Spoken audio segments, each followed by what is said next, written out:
আসসালামু আলাইকুম শিক্ষার্থীবৃন্দরা, welcome to another video.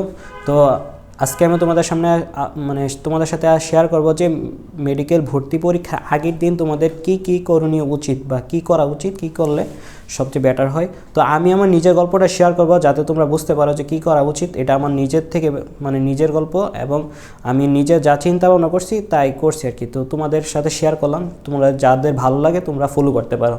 তো এই ক্ষেত্রে হচ্ছে আমি থাকতাম হলে হোস্টেলে থাকতাম। তো হোস্টেলে থাকার কারণে আমরা 3 বন্ধু থাকতাম। তো 3 বন্ধুর মধ্যে আগেই কথাবার্তা আগেই বলে রাখছি যে 10টা বাজবে কি লাইট অফ, কেউ পড়তে পারবে না, কারোর পড়া থাকলে এর আগেই শেষ করতে হবে। লাইট অফ করে আমরা 3 জন ঘুমিয়ে যাব, নামাজ টামাজ পরে ঘুমিয়ে যাব 3 জন। তো এরকম কথা ছিল। তো আমরা 3 জনই তোমার এশার নামাজ পড়ে একটু এশার নামাজ পড়ার পরে আসি একটু চোখ বুলাইছি, শব্দার্থগুলো আর কি, সেমিমেন্টিয়ামগুলো একটু চোখ বুলালাম। তারপর চোখ বোলানোর পরে যখন 10টা বাজে তখন রুমে লাইট অফ হয়ে গেছে, আমরা সবাই শুয়ে গেলাম। তো শুয়ে যাওয়ার পরে একটু নার্ভাস তো কাজ করে, বুঝতেই পারতেছ মেডিকেল ভর্তি পরীক্ষা আগামীকাল। তো একটু নার্ভাস কাজ করবে, তোমাদের সবারই স্বাভাবিকভাবে একটু নার্ভাস কাজ করবে, অনেক চিন্তা ভাবনা মাথায় আসবে। তো এক্ষেত্রে একটু ঘুমাইতে লেট ছিল, তার জন্য আমার একটু ঘুমাইতে সময় নিছে। তারপরে আমি উঠে গেছিলাম, ঘুমের থেকে উঠছিলাম প্রায় 3টার দিকে, কারণ আমি আমার একটা রুটিনই ছিল যে 11টা থেকে 3টা আমার এডমিশন একটা রুটিন ছিল। তো আমি 3টার দিকে উঠছি। তো উঠার পরে আমি তাহাজ্জুদ নামাজ পড়ছিলাম। তো তাহাজ্জুদ নামাজ এডমিশন এবং এইচএসসি সবসময় আমি তাহাজ্জুদ নামাজ পড়তাম। তো তাহাজ্জুদ নামাজ পড়ার পরে আমি আল্লাহর কাছে তো বলছি, যতটুকু সম্ভব বলছি। তো বলার পরে আমি কোরআন তেলাওয়াত তাহাজ্জুদ নামাজ পড়ার পর থেকে ফজর জামাতে এক পর্যন্ত কোরআন তেলাওয়াত করছিলাম। তখন আমার বন্ধুরা উঠছে, তো এরাও ওইটা তাহাজ্জুদ পড়ছে, কোরআন তেলাওয়াত করছে সবাই। তো আমরা সবাই কোরআন তেলাওয়াত করছি ফজর পর্যন্ত, এবং কোনো বই দেখছে সকালে কোনো বই টাচ করি নাই। একবারে আগের দিন বিকালের মধ্যেই চেষ্টা করছি যে যা রিভিশন দেওয়া ছিল ইয়াটিয়া ছিল সব কিছু আগের থেকে বিকালের মধ্যে শেষ করে ফেলছি, বিকালের মধ্যেই সব শেষ। তো তারপরে ফজরের পর থেকে তো আমরা কোরআন তেলাওয়াত করছি। তো এই যে কোরআন তেলাওয়াত করছি, কোরআন তেলাওয়াত করার পরে 7টার দিকে রওনা দিব। তো এই যে রওনা দিব, যে কোন কাপড়টা পরবো, কোন জুতা পরবো, কীভাবে যাব, তো এটার আর প্রবেশপত্র বা যে যাবতীয় জিনিসপত্র যেগুলো ছিল এগুলো আগে থেকে গুছিয়ে রাখছি।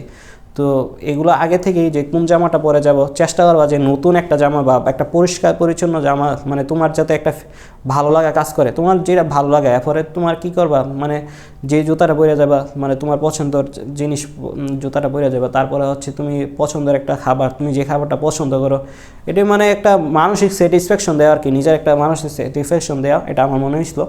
তো আমি আমার পছন্দের মতন এই কাপড়টা পরলাম, পছন্দের জুতাটাই পরলাম, এবং আগে থেকে গোসল টুসু করে আগে থেকে অনেক রেডি হইয়া তোমার পছন্দের খাবার খাইয়া তারপরে রওনা দিলাম পরীক্ষার হলে। তো পরীক্ষার হলে যাওয়ার পরে তোমাদের যাদের আত্মীয় স্বজন আছে বা যদি কোনো কাছের আত্মীয় স্বজন একবারে ক্লোজলি, যদি মা হতে পারে, বাবা হতে পারে, ভাই হতে পারে, বন্ধু হতে পারে, যেই হোক না কেন, 1-2 জন যদি পারে তাহলে বলবো যে পরীক্ষার হলে তোমার সাথে আসার জন্য। আসলে কি হবে, একটু নার্ভাস, তো তুমি বুঝতেই পারতেছো নার্ভাস কাজ করে। তো আসলে তোমার একটা সাহায্য হবে, তুমি কথাবার্তা বলবা, একটা নার্ভাসনেস নার্ভাস কম হবে আর কি।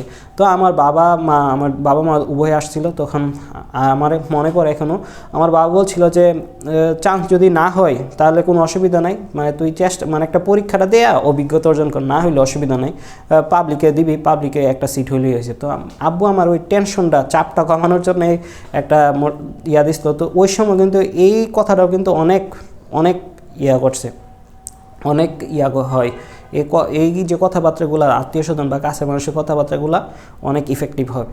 তো এগুলো হচ্ছে, তারপরে আমি ঢুকলাম। তো এরকম আর কি। তো এক্সাম হলে ঢুকলাম 9:20-25 দিকে ঢুকলাম। তো ঢোকার পরে পরীক্ষা দিলাম।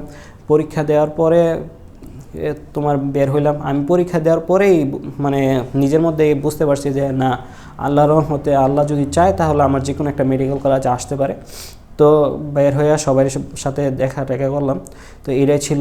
তো তোমরা পরীক্ষার আগের দিন কি করবে, অনেকেই দেখি যে মানে অনেকেই বলো যে ভাই কয়টা পর্যন্ত পড়বো, কখন ঘুমাতে যাব, মানে পরীক্ষার আগে বেশি পড়া উচিত কিনা, মানে কম ঘুমালে হবে কিনা।